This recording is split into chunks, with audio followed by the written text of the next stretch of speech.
Quiet on the set. Camera speed. Sound production, take 1. Action! More about these movies I watched on my way to London 2025, AKAPAD. It's a Film Buff podcast. I just got back. I'm jumping on recording this right away. Now, upcoming, and there's going to be a certain release schedule. Maybe I'll have an episode that talks about the movies we have coming from this, but it would be like Peter's Flight to London movie series. Discussion points. That may not happen. The only reason is I feel like we're behind on cinemas.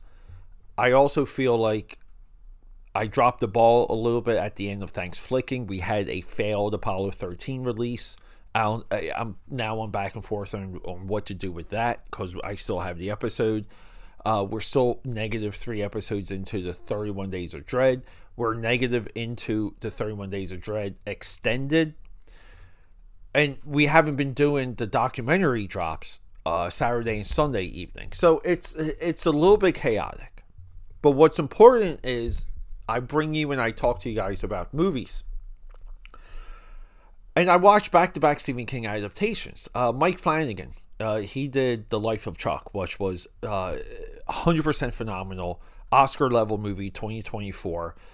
It angered and shook me that movie just did nothing with the Academy.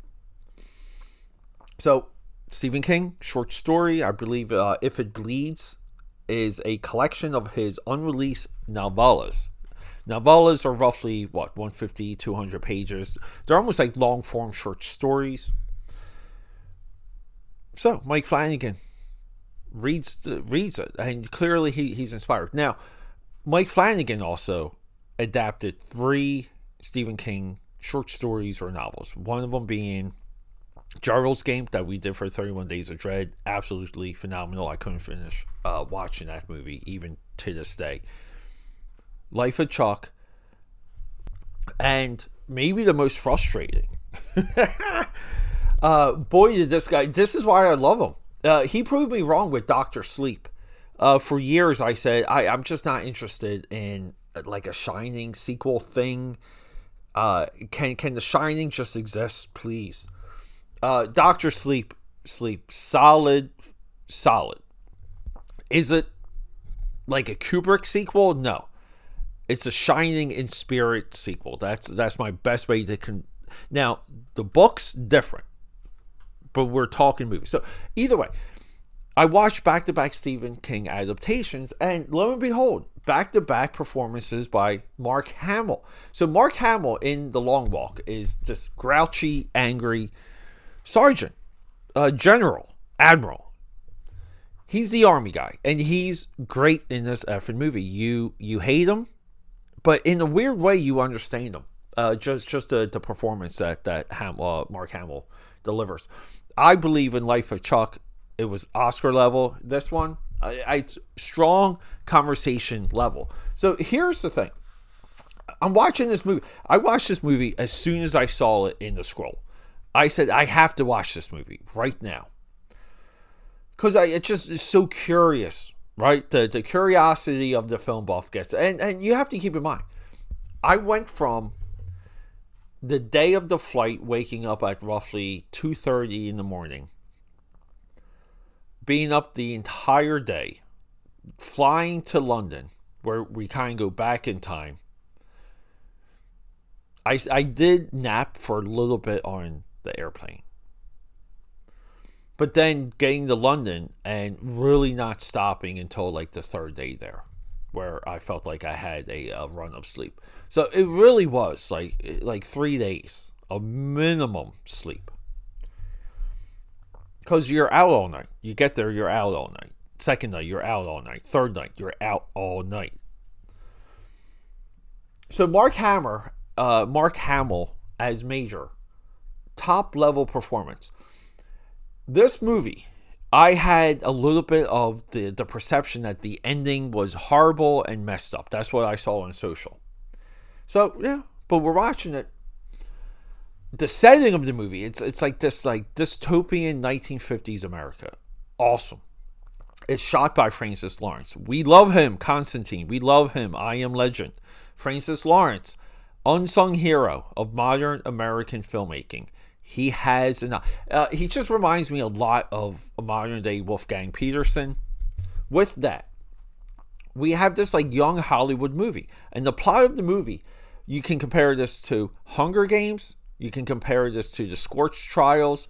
You can compare this to what's the Japanese movie? Hold up. Battle Royale. Sorry guys, brain fart there. And even Squid Game, where it's somewhat of a we're going to murder people competition game that the world's watching.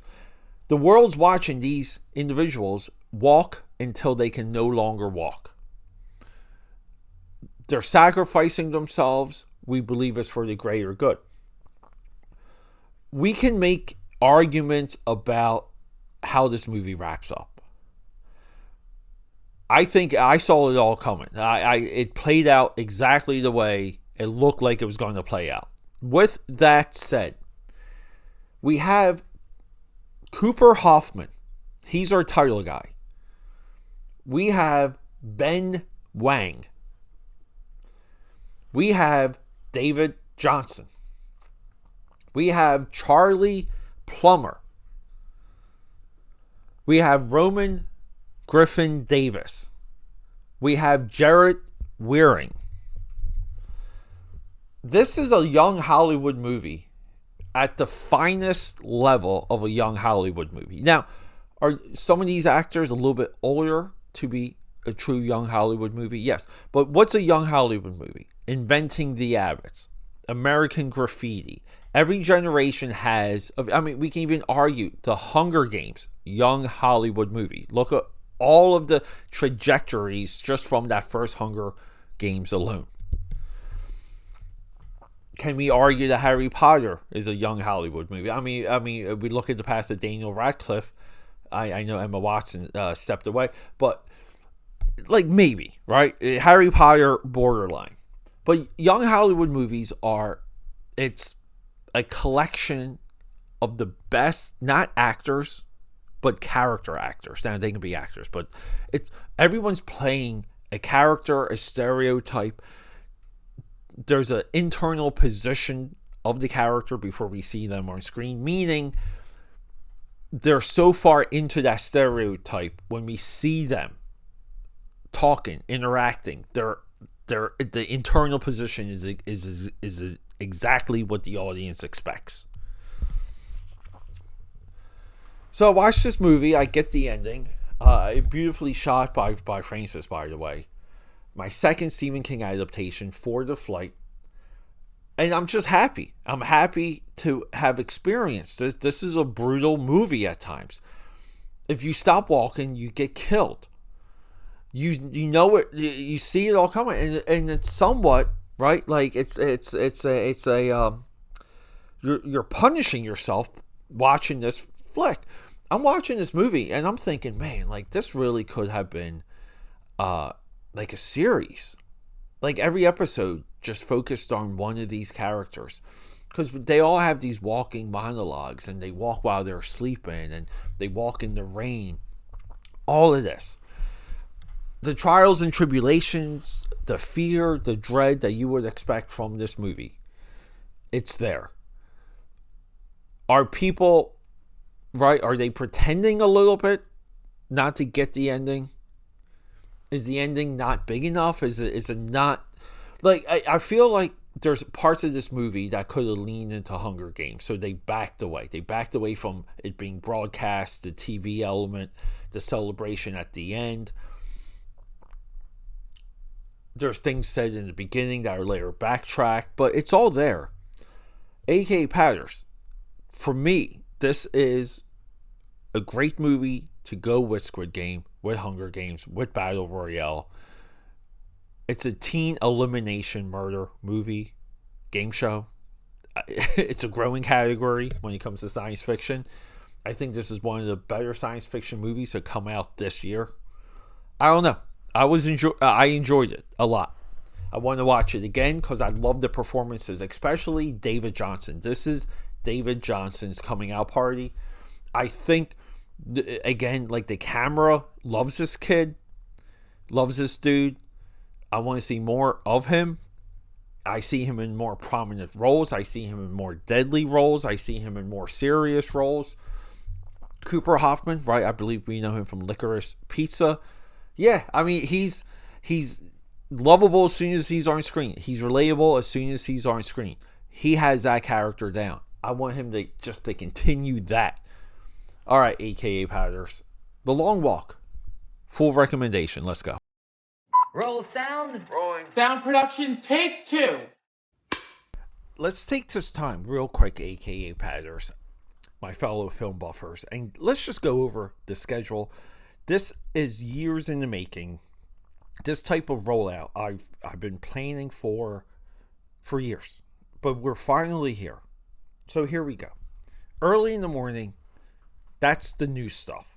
8 a.m.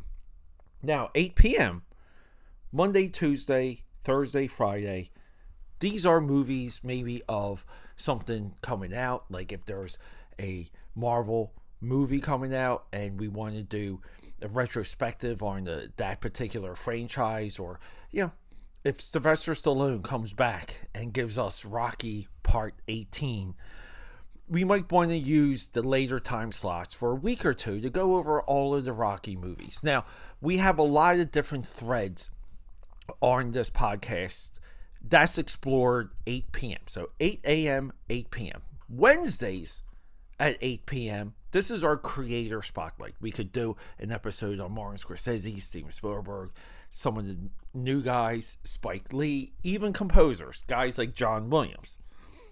This brings us into the weekend. Saturday, Sunday morning. Again, we're back at that 8 a.m. drop. We do cartoons because I want to emulate the times where you would wake up with a bowl of cereal and watch cartoons all day Saturday and all day Sunday, and then eventually you would get to touch grass because you would have one of your friends knocking on your door to play in a touch football game or even some baseball, basketball. The weekend nights, let's get into education. 8 p.m. Again, all of our drops are either 8 a.m. or 8 p.m. But the weekend nights, documentaries, and I focus on creative documentaries because I feel like a part of this film buff movement that we're all bathing in, that I'm super grateful for, is education. And some of where we're finding our facts, some of the, general enjoyment, because I love documentaries. All of this is explored at 8 o'clock p.m. And trust me, there's a lot there. There's a lot out there that I didn't even know existed. And we're going to go beyond that too. We're going to get into some of the graphic art, some of the special effects, some of the makeup documentaries. There's a lot to learn, and I'm so happy to bring you the 9 p.m. because, you guys know I'm an autodidact. I am self-educated. Sure, I have some certifications. Sure, I spent time at the Art Institute of Philadelphia for animation. But in large, I'm a self-educated, self-made person that's connected to the weekend 8 p.m. drops. My AKAPADers, my film buffers, I hope to see you there for all of it. I love you guys, and rock and roll. Okay, that's a wrap.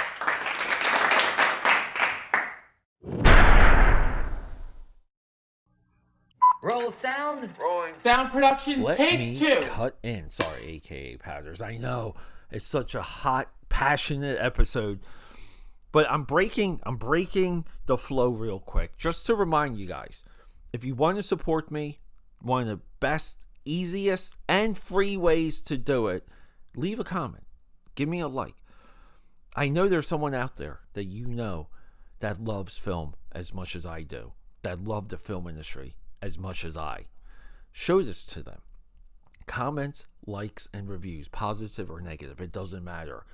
We need to increase our reach, and to do that requires your involvement in everything that I do. We're linked. We're forever bound. You're the membrane, I'm the muscle.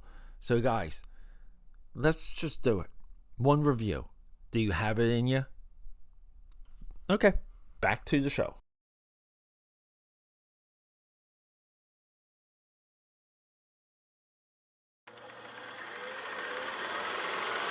Okay, that's a wrap.